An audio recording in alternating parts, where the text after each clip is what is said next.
Hi, we are the students from the Erasmus Media project, and we are working on a project for a local product, cheese. The farm where we are now is a very old farm, and in this village, whose name is Shalan, there are other 3 farms. As you can see, it is a small farm where we can find different animals such as 13 cows and 100,000 bees, and you can see all this stuff in this video and also the process to make cheese. So let's go. Everybody, welcome to this small dairy which is on our farm here in Östersund. This dairy was built in 2009, and the reason why we built it was that I was very interested in making cheese, and I've been to a school here near Östersund, and I have learned how to make some cheese. And then we have both cows and goats here on the farm. So here in this dairy I make cheese both from the milk from our cows and from the goats. And I will tell you a little bit about our production first, and then I'll try to show you how from the milk you can make a variety of different cheeses. And as you can see, I have a very large, here is the vat. And here in this vat I put all the milk that I will make cheese from. And this vat is for about 300 liters of milk, but I never make cheese for, well, it's often about 100 to 150 liters of milk that I make my cheese. In the vat I treat the milk quite differently, and I'll show you soon how I will do that. And because depending on how the treatments of the milk in this vat, then you will get different kinds of products. And you also have some recipes that you will follow when you make cheese. And they are very different. For every kind of cheese there is one recipe. And it's not only what you do in the vat, with the temperature of the milk, what you add to the milk, and then how you treat the milk in the vat. But then it is, of course, while you in the vat and you take it up and you can put that in the different molds, format molds. And they are quite different, as you can see. I have large ones and then very small ones. Most of them are in plastic, but I also have some wooden molds, and I will tell you a little bit more about the molds later. I make cheese here from unpasteurized milk. I don't pasteurize the milk. That is quite common that you pasteurize the milk in Sweden. When you pasteurize the milk, you heat it up, and then you kill all the sort of the living things, the bacteria that are in the milk. And bacteria can be harmful bacteria, and it also can be very good bacteria.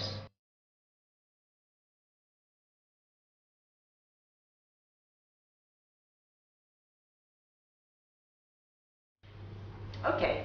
Here I have a very small vat of about 10 liters, but I have put some fresh goat milk in this vat, and well, it's white and so on, and very nice. So it's a little bit cold though, because it has been in the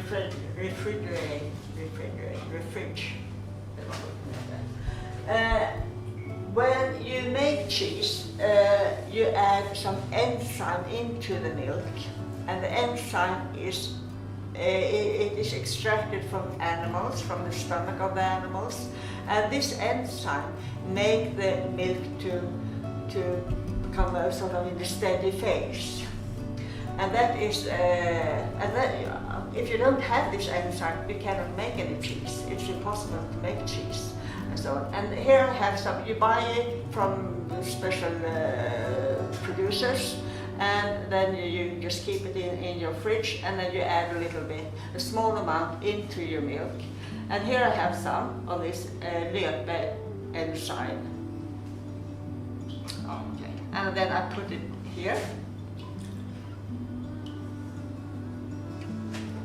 like that.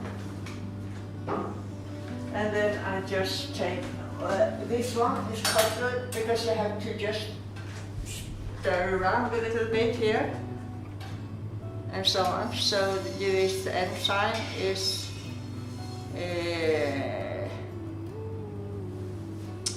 blandas with the milk. And then I have to make the milk just so it won't move.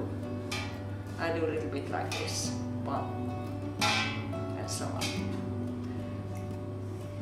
Now I have to wait for a while and to see if it has any effect on this milk. Put it over here, and then you can.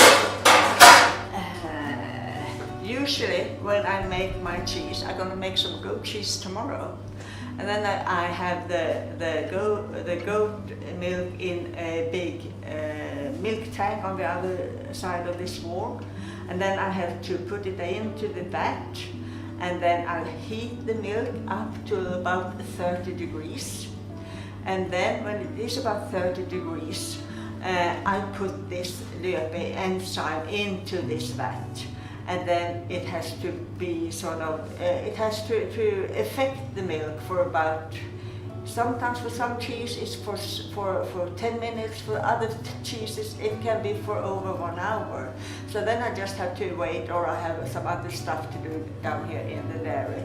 But this is an important part of when you are making cheese. Okay, I think that one reason why I want to make cheese is that because I'm so impressed that from just one source of the milk from the cow or the goat or the sheep that you can make such a variety of cheeses, and I think that is just just great. When you make the cheese, you have a recipe, and you may make this recipe by yourself, or you may get recipes from your colleagues, or you may get recipes from some other sources, from books and so on. And I have about 10 or 15 different recipes that I make so I can make some different categories of cheeses. For each time I make the cheese, I use a book like this, and here I have the cheese protocol. It's I write down, for every time I make cheese, I write down the whole process of the cheese making that I do. So I'll have it, and I've kept all since I started in 2009, but I don't go back and look so much in them, but it's sort of great to have them. So I can, for example, here is from the 30th of July. I don't know which year though. Let's see if we can find out. Well, no, it's yearless. Where I made a mixture of cow and goat cheese, a blue cheese that is made of both of cow and goat milk. So I can go back and look at these protocols, and you are obliged to write down when you make the different cheeses, so you are able to go back and make some control if the cheese will turn out bad for some, or if the cheese will turn out excellent. Then you also want to know why the cheese is so good.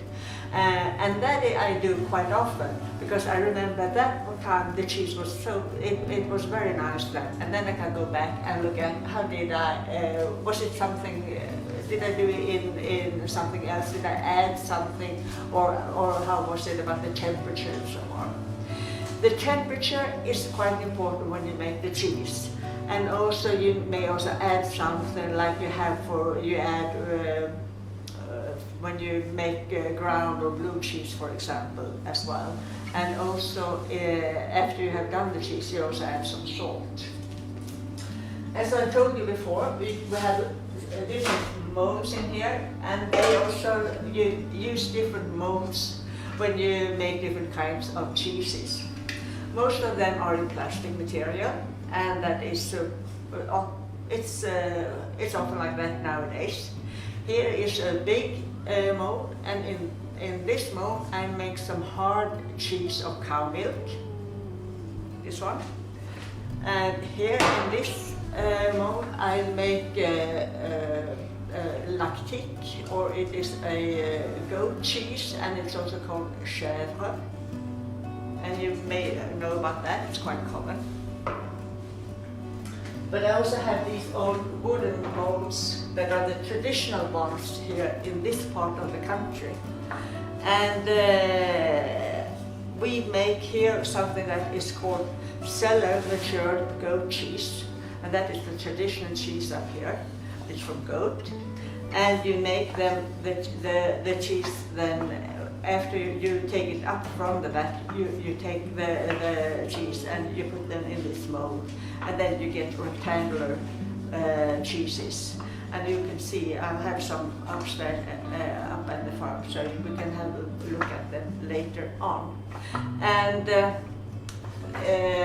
they also do this cheese nowadays on pasteurized milk, and then it's called hvit Katlin, or white Katlin. These molds are quite old. This is from a farmer here on this farm, and he was a farmer here in the mid 19th century.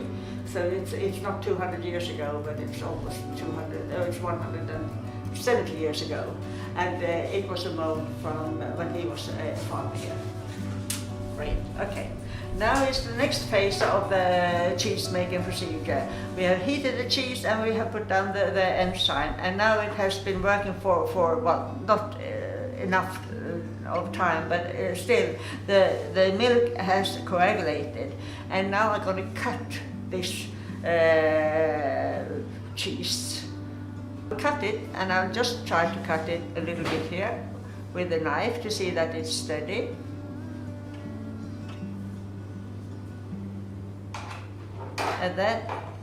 And when I do the cheese in the big vat, I have something that I'll show you later, that are very sharp and so on, and also that they can move on.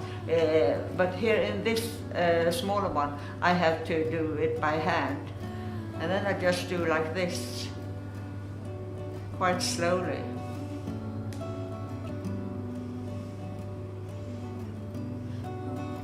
And now,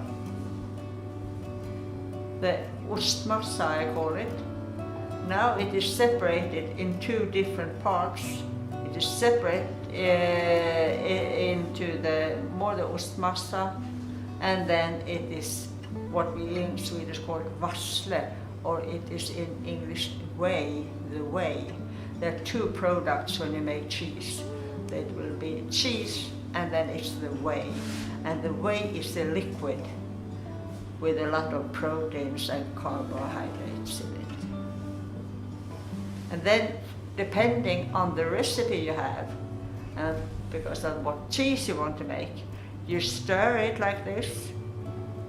For sometimes I have to stir it for just 10 or 20 minutes. For other cheeses, you have to stir it for about 1 hour. So it is quite depending on the cheese you want to make. And it's also because you want to remove as much whey as possible from the cheese. And you may also heat up what you have in your vat as well. Sometimes you heat it up to about 40 degrees centigrades. There are also some cheeses, I think it's Comté, that you heat it up to 53 degrees centigrades. And then you have it's very hot then. And now you have to stir it like this. Sometimes you have to relax, then you stir again to relax. And when you think that you have stirred enough, you have heated enough, you have done everything perfect, then you take it up and have it in the different molds, depending on what kind of cheese you do.